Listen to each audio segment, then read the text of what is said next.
Pessoal, beleza? Bom dia, não preciso chorar não, acabei de chegar. Hoje, nesse nosso segundo vídeo de função, eu vou falar um pouquinho de algumas classificações que existem de função, tá? As classificações que a gente costuma ver mais no ensino fundamental, no ensino médio, tá? Que é o que? Função par, função ímpar, função crescente, função decrescente, função injetora, sobrejetora e bijetora. Tá bem? Bom, vamos lá. O que é uma função par?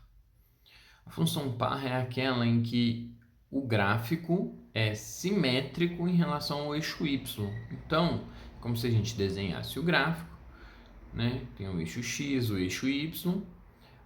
Tudo que você desenhou do eixo y para a direita, ele vai estar como se tivesse um espelho ali em cima do eixo y e rebatido para o outro lado, tá? Um exemplo fácil de você saber uma função par é x ao quadrado. Como é que é a função de x ao quadrado?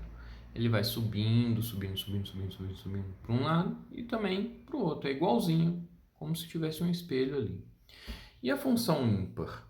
Bom, a função ímpar, ela é simétrica ao ponto de origem, ou seja, a distância de cada ponto da minha função, ela é igual simetricamente em relação à origem. Então, a minha função é x ao cubo, ou então f de x igual a x, ela é simétrica em relação à origem. Por quê? F de 1 é igual a menos f de menos 1. F de 5 é igual a menos f de menos 5. Viu só? Então ela é simétrica ao nosso ponto de origem. Ou seja, o desenho que vai, digamos assim, para cima ou para baixo, né, do lado direito do eixo y, ele vai... se ele ia para cima no eixo y, do lado direito do eixo y, ele vai passar para baixo com um desenho idêntico, só que rebatido para baixo no eixo do lado esquerdo do eixo y, entendeu? O que é uma função crescente? Função crescente é aquela função em que quanto mais aumenta o valor de x, mais também aumenta, né? Não é que mais aumenta, é que também aumenta o valor de f de x. Um exemplo é f de x igual a x.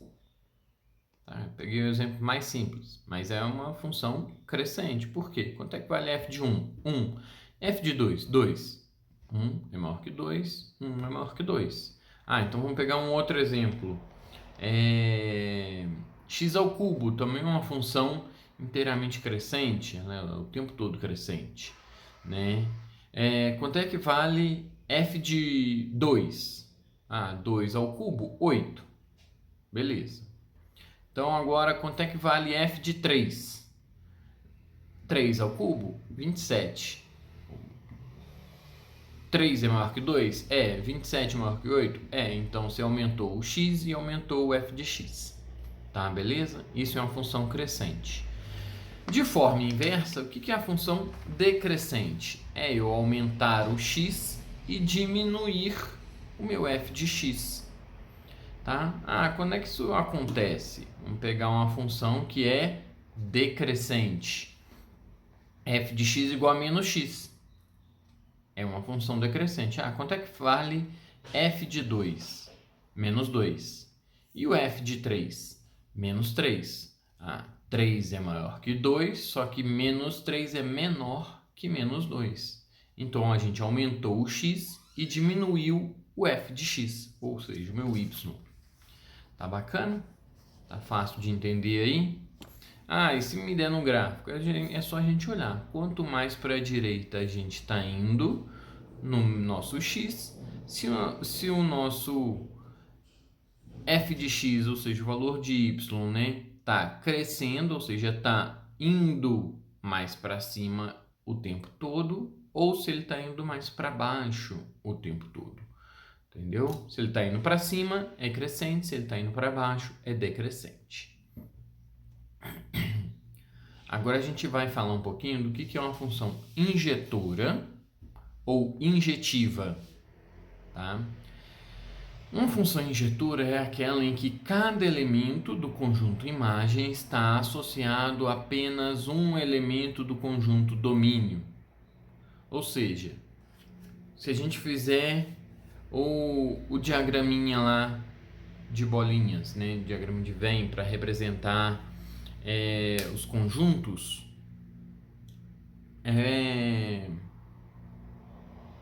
seria em cada elemento do nosso conjunto imagem está chegando apenas uma seta, tá?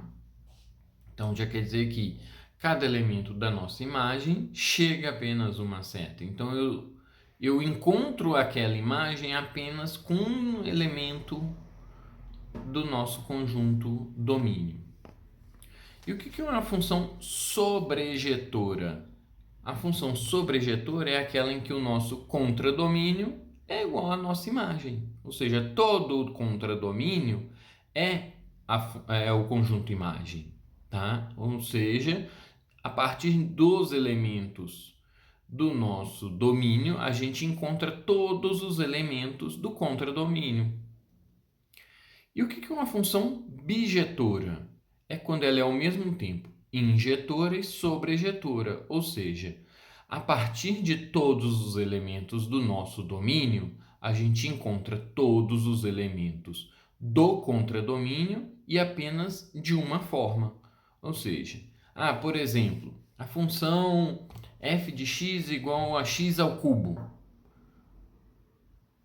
Beleza? Vamos ver se ela é injetora, sobrejetora ou bijetora?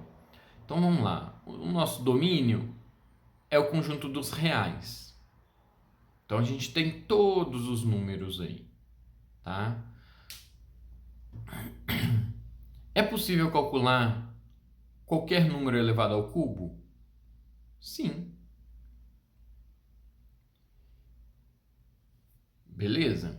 Então a gente já sabe que ela é uma função. Tá? Não vai faltar nenhum número dentro dos números reais para a gente poder calcular a nossa função. Cada número elevado ao cubo vai dar um outro número dentro dos conjuntos dos reais também. Certo? Beleza? Então a gente já sabe que todo o nosso contradomínio será a nossa imagem. Então ela é com certeza uma função sobrejetora. Agora vamos ver se ela é uma função injetora. Cada elemento do nosso eixo x vai encontrar apenas um elemento do nosso eixo y? Sim. Como é que eu sei? Quanto é que é f de 1? 1. F de 2, 8. F de 3, 27. Agora vamos pegar os elementos negativos aí. F de menos 1, menos 1. F de menos 2, menos 8. F de menos 3, menos 27. Então, ela é também uma função injetora. Ela sendo uma função injetora e sobrejetora, então quer dizer que ela é uma função bijetora. Beleza? Abração aí, espero ter ajudado mais nesse ponto.